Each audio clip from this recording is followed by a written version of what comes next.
Oh, Hannah Monroe graduated from Warren Wilson College in December with a double major in environmental studies and sociology and anthropology. Hannah's research focuses on ecofeminism and animal studies and looking at how ideas about animals inform those about gender and depictions of animals in the media.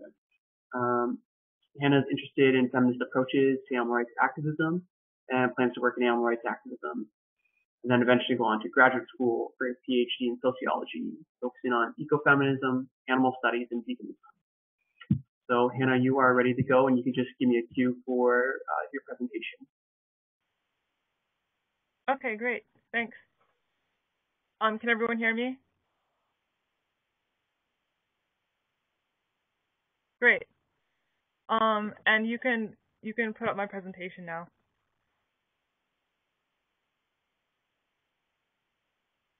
Thank you. So this is based on a project that I did, which was a content analysis of animals in children's picture books. And I was looking at the best-selling books from 2001 to 2010 and the 10 best-selling books per year. And I was really interested in how anthropomorphized animals are gendered. And so I did this content analysis of gender expression in animals and gender representation. And for my research, I chose this topic because I was really interested. Oh, sorry. How can I make this better?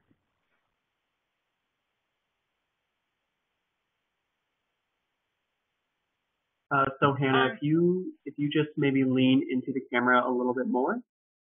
Yeah. How's that, everyone? Can you hear me better now? Okay, great. Thanks. So I was very interested in both animal studies and gender studies, and I was looking for a way that I could put these together. So I chose to do this topic on animals in children's picture books. And in this presentation, I will look at the implications for animal rights issues in more detail as well, in how we portray them. And so here are some pictures from my content analysis that I found.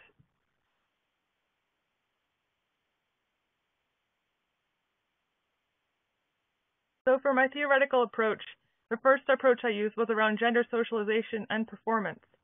So I looked at gender schema theory from Sandra Bem, which is the idea that people develop gender schemas, which are networks of associations which are internalized and shape understandings of the world and regulate behavior. I also used Weston Zimmerman's idea of doing gender, which is that norms are socially created and naturalized through interaction, being continuously maintained. And then I also used Butler's similar idea that gender is a stylized repetition of acts. And books play a major role in children's socialization around gender.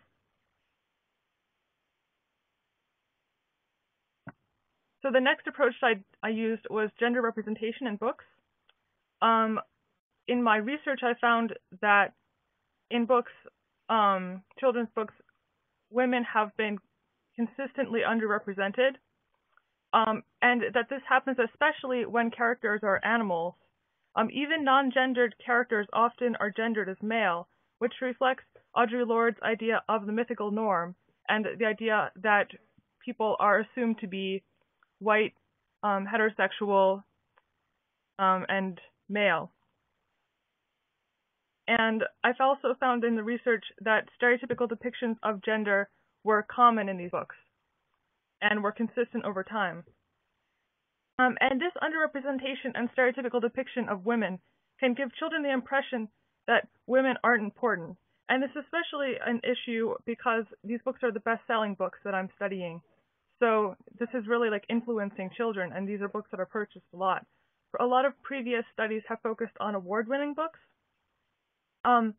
which is interesting too because this is about like which books are being seen as really good books, and even these books are very oppressive.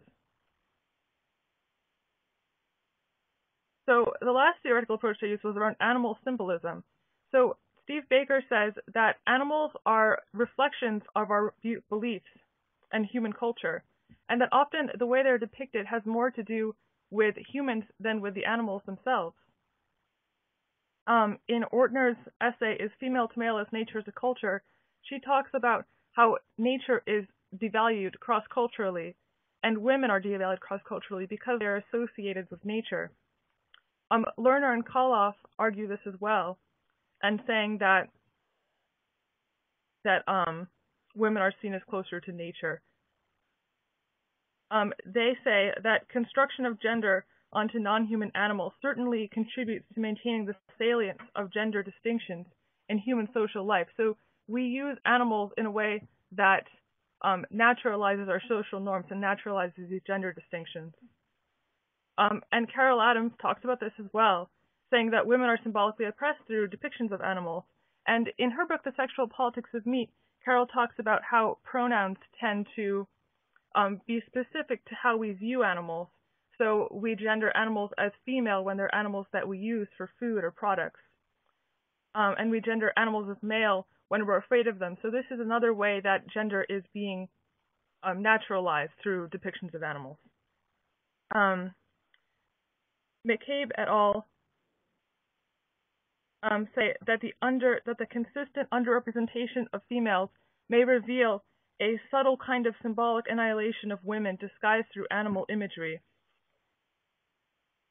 In this way, animals in these children's books are subliminal and overlooked because people don't associate animals with being similar to humans, so they seem separate, but they are not. They are really influencing our society. In fact, sometimes when people started using animals in children's picture books, this was to avoid stereotyping because they thought they could get around dealing with stereotyping by using animals. But actually, this, as we see from research, ended up being more stereotypical.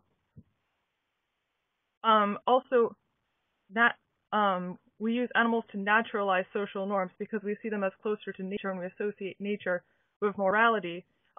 Gard, Giannini, and Perry all talk about how we project norms onto nature in a way that seeks to naturalize them and is untrue. Zook also studies how animals really behave in nature is not following these social norms that we project onto them. This idea that people call things behavior unnatural. It's not really unnatural. This is a social construction. John Levy Martin also did similar research, which recently was posted on Sociological Images, about class divisions in work with animals, and he studied What Do People Do All Day by Richard Scarry, where he noted that different animals were portrayed in different jobs, and that this had to do with naturalizing these jobs and naturalizing these class divisions.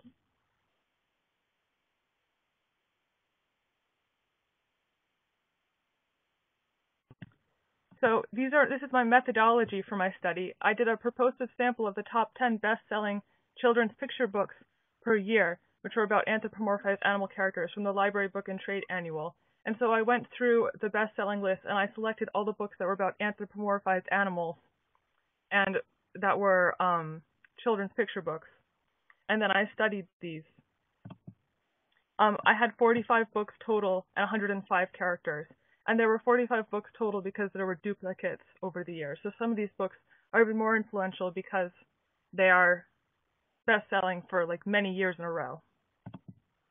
I did a quantitative content analysis, and I was looking for gender. I operationalized gender as male, female, and non-gendered. And then I measured sex typing on a scale.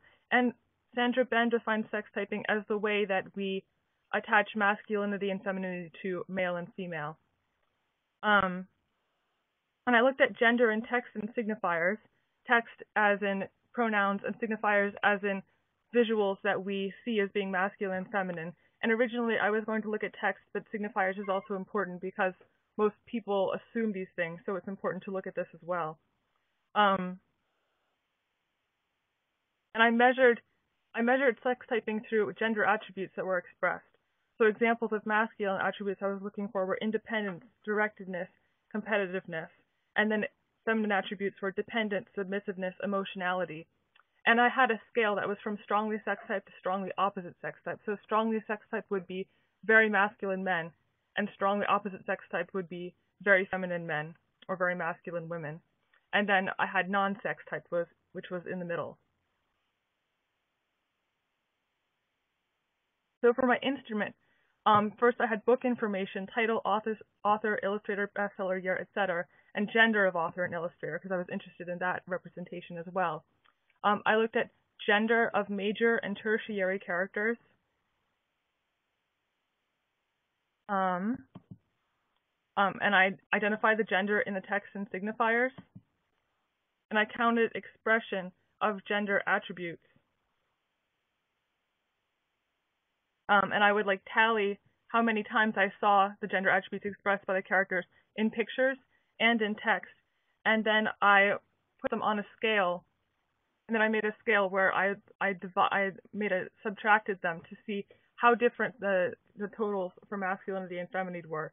And then I would measure sex typing, where if it was between 0 and 5, the character was non-sex typed. If the difference was between 5 and 10, they were somewhat sex typed or somewhat opposite sex typed. And 10 or more, they were strongly sex typed or strongly opposite sex typed.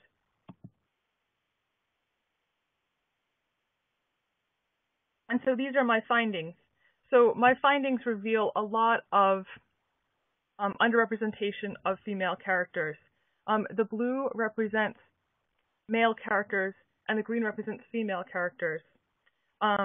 Females are underrepresented. 89.5% of total characters were male, and only 10.5% were female.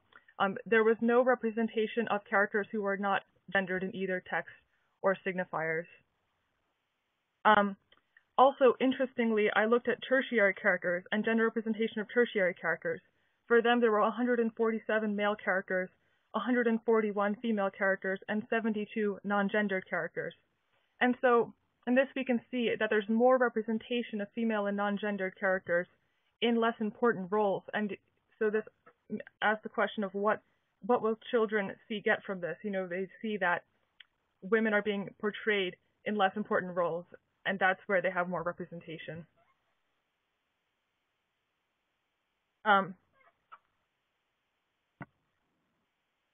So the representation of female and non-gendered characters also did not change at all over the decade.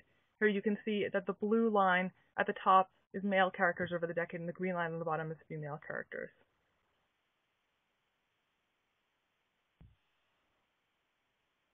There was also no change in overall sex typing of characters over the decade.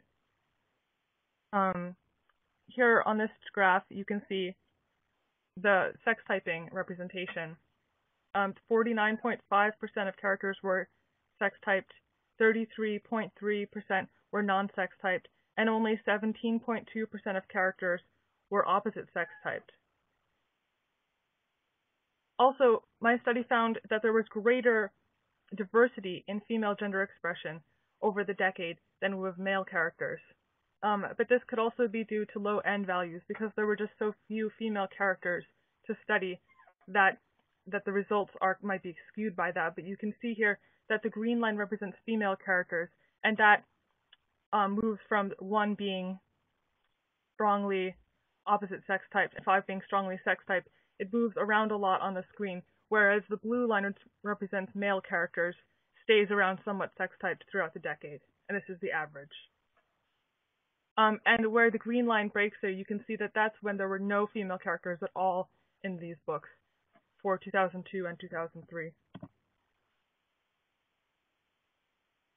I also found underrepresentation of female authors. 52.4% of characters were by men, and 40% were in books by women. And the interesting thing that I found is that female authors were more likely to write about female characters. 11.9% of female characters were in books by women, whereas 5.5% of female characters were in books by men. And this difference is especially apparent when looking at sex typing. 38.1% of opposite sex typed characters were in books by women, whereas only 3.6% were in books by men. And the p-values for this are 0.001 for each, so they're a very significant difference.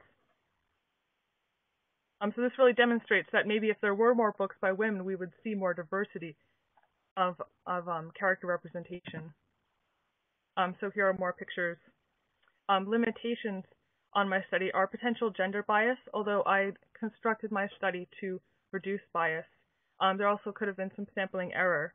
And my studies cannot be applied to humans because as I saw in my research, representation of gender is different with human characters and animal characters. So an interesting project for future research could be comparing these with the same books or with the same decade and seeing if there's a difference. Also, these cannot be applied to books that are not best-selling. I also wanted to talk about LGBTQ representation in these books and looking at like naturalization of social norms and how this may affect children. These representations also naturalize heteronormativity. This book, And Tango Makes Three, has been banned on banned book lists, particularly because it's about animals. And since we equate nature with morality, and since people use this kind of discourse when they're talking about LGBTQ equality, this books like the animals have a really interesting role in this and how they're portrayed. And so this book is really helpful in like deconstructing these social norms and deconstructing this idea that like nature reflects our society and reflects our hegemonic norms. And I also wanted to talk lastly about this as an animal rights issue. This sort of using animals as symbols of hegemonic norms is a paradox with the way that we devalue them in society. Lerner and Koloff write that we use them as symbols and allegories of the human social world, as well as marking them as other. So we're exploiting animals further in this way and using them as images to oppress people in ways that don't give them their own sort of autonomy of behavior. We project our norms onto them in a way that's oppressive to people. Also, as Carol Adams shows in her work, the way that we gender animals influences the way that we treat them. This is another form of exploitation of animals, I think, and this is a way that also oppresses people. Also, another example of queer issues in this research I found was in this book in particular, Lily's Big Day. It focuses on marriage, and this is another example of naturalizing heteronormativity as being like through animal characters. Thank you.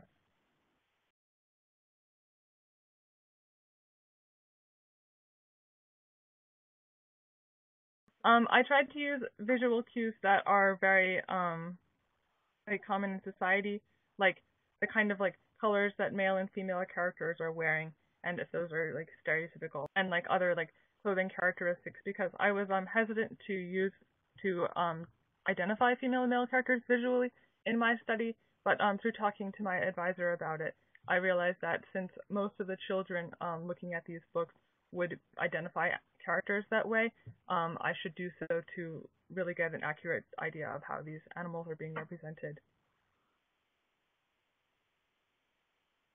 But also I think this is a place where people have somewhat more autonomy in the way they view these characters. Because you can read these characters how you want to, even though children will be socialized to them to read them in certain ways. Do you get responses from libraries about your research? But I haven't published my research yet, so I haven't really been in communication with libraries about that. Someone asked, are you aware of any similar research done with children's cartoons? I didn't really look much into that because it wasn't really within my scope of study for this project, so I was mostly looking just at books. But I think it would be really interesting to do studies looking at Disney movies as well. I'm really interested in that and in cartoons.